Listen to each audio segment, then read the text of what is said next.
He's given us some information in reference to the Civil Rights Act of 1964 and the assassination of African-American leaders during the 1960s. And Dr. Baldwin, let's see if we can pick up from where you left off dealing with the evolution of civil rights in the United States, and the most important one, while we celebrate the 50th anniversary of that act this year, let's talk about it from the perspective of the impact that it had upon the violence that came as a result of it and the death of these African-American leaders. Yeah, that's a very good question. I had talked earlier about how this Civil Rights Act of 1964 was part of a whole history of civil rights acts. But I think you were right in saying that it also has to be understood in terms of the violence that was going on in what scholars call the bloody 1960s, because we had a lot of assassinations in the 1960s. The assassination of Medgar Evers in June 1963.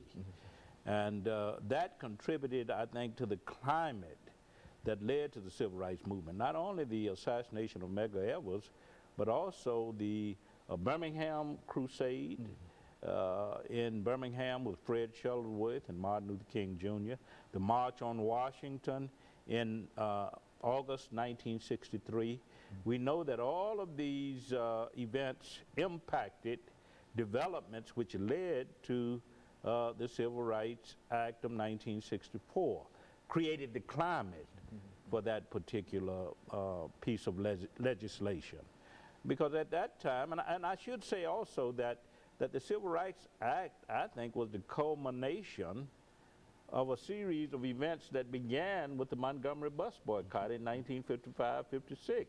Because if you look at the bus boycott, you'll note that it was about access to public accommodations. The right to ride the city buses without what? Without being Jim Crowed, abused, physically attacked. So I like to think of the Civil Rights Act of 1964 as the culmination of almost a decade of struggle.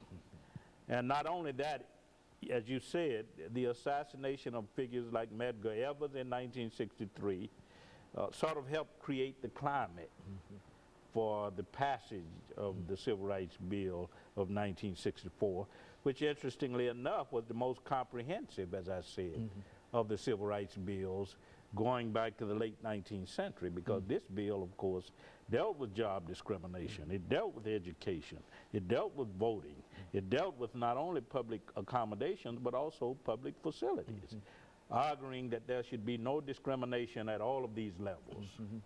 Very good.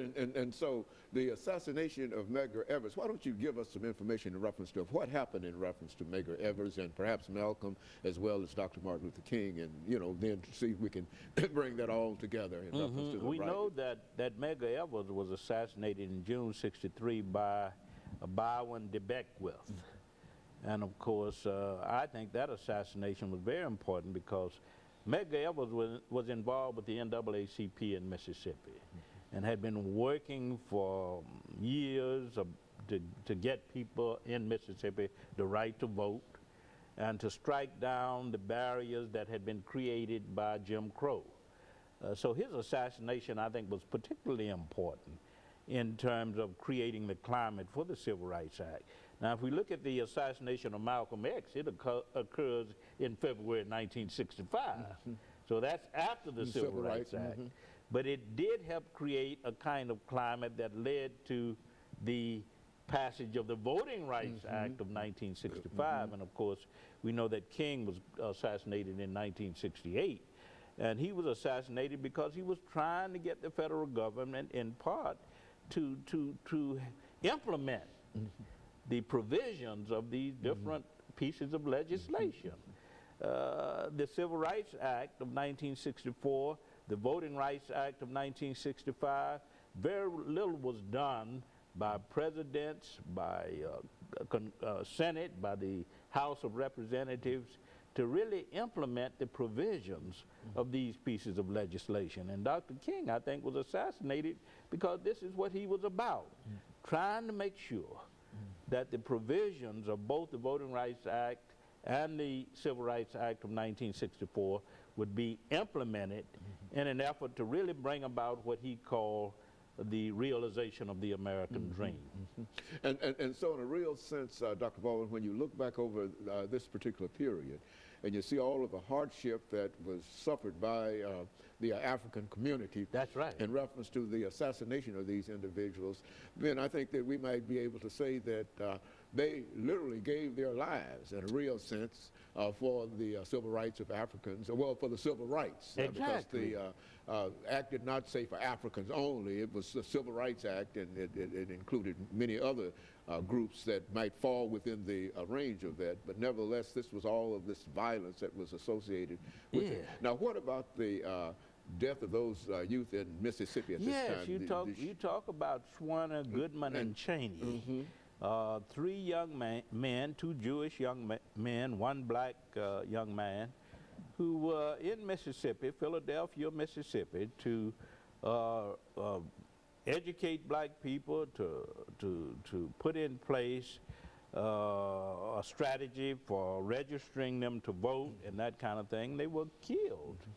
And of course, we know that that was a very tragic time in the history of the civil rights movement. And they were martyrs in the cause for civil rights, to bring about this kind of civil rights bill that we are talking about in 1964. So you not only talk about the assassination of Medgar Evers, you have to take into account the murder of Goodman, Cheney, and Swanner, because they too were very much a part of this effort to create the climate for the civil rights bill. And I think what is more important in reference to this, one minute, what is important in reference to this is that it's the violence in a real sense that helped to propel all of this act, and still today we find that after having the right to vote and et cetera, say something over the last 10 seconds about what we should do in reference to exercising these rights. I think it's ironic that, you notice in our society today that there's an attack on many of the civil rights gains that came in the 60s. We know about the attack on voting rights, the call for voter IDs, etc. And I think we need to renew ourselves in terms of a sense of where we should go in terms of fulfilling Dr. King's dream and others' dream. Those who gave their lives ought to be worth us fighting for and voting for now. And let me thank you, Dr. Baldwin, and let me encourage our audience to tune in again next week for another informative edition of Comments. Thank you and good morning.